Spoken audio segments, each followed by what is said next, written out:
সাকিবকে মানুষ ভালোবাসে, সাকিবকে মানুষ ঘৃণাও করে, কিন্তু সাকিবকে ইগনোর করতে পারে কজন?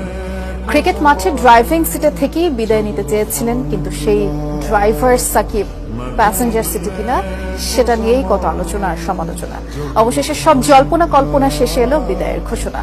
টাইগার ক্রিকেটের পোস্টার বয় বিদায় নিয়েছেন টি-20, আর অপেক্ষা শেষ টেস্ট খেলার। যদি সুযোগ থাকে, আমি যদি দেশে যেয়ে খেলতে পারি, মিরপুর টেস্ট হবে আমার জন্য লাস্ট। প্রেম ধীরে মুছে যায়, নক্ষত্রেরও একদিন মরে যেতে হয়।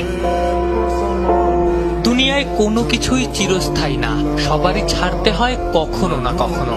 দেশের ক্রিকেটের নক্ষত্র সাকিব আল হাসানও এর ব্যতিক্রম নন।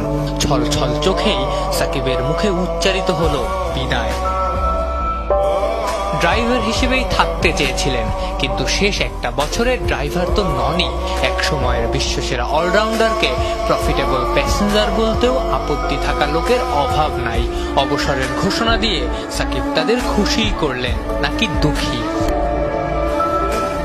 কাশ্মীরের এক বাড়িতে সাকিবের ছবি ঝোলে। ওয়েস্ট ইন্ডিজের ডমিনিকায় ভালোবেসে এক ভক্ত তো ছেলের নামই সাকিব রেখেছেন। বিদেশি অনেকের কাছেই বাংলাদেশের অ্যাম্বাসেডর সাকিব আল হাসান। ভিনদেশের রাস্তায় হাঁটতে হাঁটতে হর হামেশাই প্রশ্নও আসে, ও তুমি সাকিবের দেশের মানুষ?